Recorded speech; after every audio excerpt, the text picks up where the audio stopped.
ನಾವಿವಾಗ ಬಂದ್ಬಿಟ್ಟ ಚಾಮರಾಜನಗರ ಡಿಸ್ಟಿಕ್ ಒಳಗಿರೋ ಕೊಳ್ಳೇಗಾಲಕ್ಕೆ ಬಂದೀವಿ.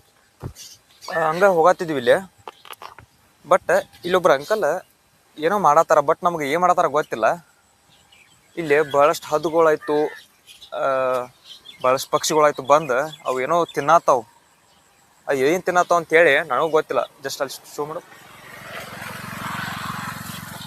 ಓಕೆ, ಅಲ್ಲಿದಾವಲ್ಲ ಅವು ಏನದಾವ ನನಗೂ ಗೊತ್ತಿಲ್ಲ. ಅಲ್ಲಿ ಅಂಕಲ್ ಅವ್ರು ಏನೋ ಮಾಡತ್ತಾರ, ಜಸ್ಟ್ ಅವ್ರು ಹೋಗಿ ಕೇಳೋಣ ಏನೈತೆ ಅಂತ ಹೇಳಿ. Let's come.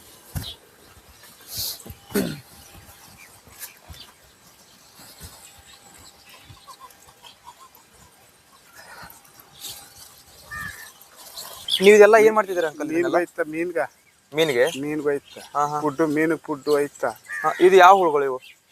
ಯಾವ ಹುಳ ಇದು? ರೇಷ್ಮೆ ಗೂಡು. ರೇಷ್ಮೆ ಗೂಡು. ರೇಷ್ಮೆ ಗೂಡು. ರೇಷ್ಮೆ ಗೂಡು. ಹಾ ತಕ್ಕ ಬಂದು ಬಿಚ್ಚಿ ಎಷ್ಟೇಜ್ ಇದು. ನಂತರ ಏನ್ ಮಾಡ್ತೀರಾ ಅದನ್ನ? ಆಮೇಲೆ ಮೀನಿಗೆಲ್ಲ ಹಾಕ್ಬಿಡ್ತೀರಾ?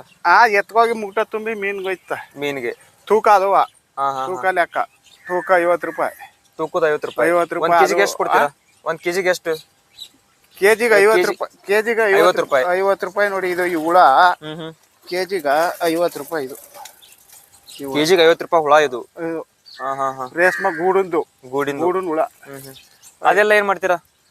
ಅದು ಹತ್ತಿ ದಾರ ಮಾಡ್ತಾರ. ದಾರ ಆಯ್ತದ. ಇದಾಯ್ತಪ್ಪ, ದಾರ ಆಗಿ ಬೆಡ್ಶೀಟ್ ರಗ್ಗು ಅವಾಯ್ತಪ್ಪ. ಒಳ್ಳೆ ಪಿವರ್. ಓಕೆ.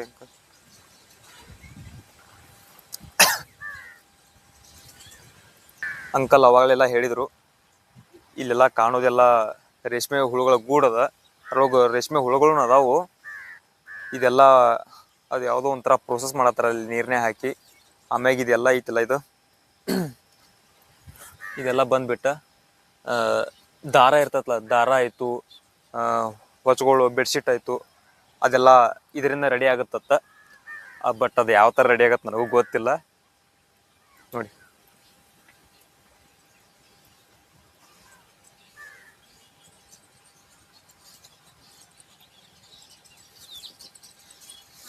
ಬಟ್ ಸ್ಮೆಲ್ ಮಾತ್ರ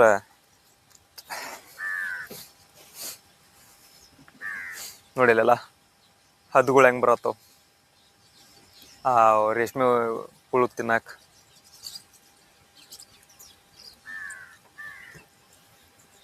ಇದಷ್ಟೇ ಅಲ್ಲ, ಇಲ್ಲೊಂದು ಆ ಹುಳುದ ಒಂದು ಮಣಿನ ಕಟ್ಟಿದಾರ ಅಂಕಲ್. ಒಳಗೆ ಹೆಂಗೈತತ್ ನೋಡುನು. Just welcome. ನೋಡಿ ಹೆಂಗೈತಂತೇಳಿ.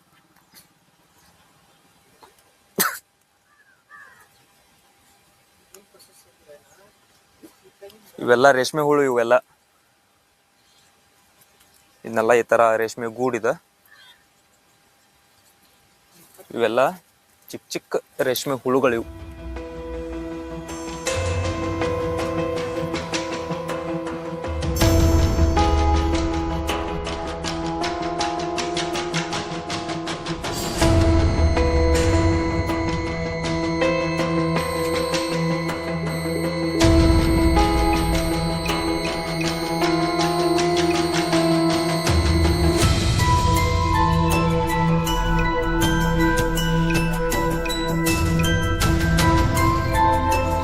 ಇಲ್ಲಿ ನೋಡಿ ನಮ್ಮ ಫ್ರೆಂಡ್ಸ್, ರೇಷ್ಮೆ ಹುಳುಗಳು ತಿಂದು ಹೆಂಗಾಗಿದಾವ. ಹಾಯ್, ಒಳಗಡೆ ಓಡೋದು. ಇನ್ನಿಗೆ ಯಾಕೆ ನೋಡೋದತ್ಗ? Hi, hello hello hello, hi hi. ನೋಡಿ ರೇಷ್ಮೆ ಹುಳು ಇವು. ರೇಷ್ಮೆ ಹುಳು ತಿಂದು ಫುಲ್ ದಪ್ಪ ಆಗಿಬಿಟ್ಟಿದಾವ.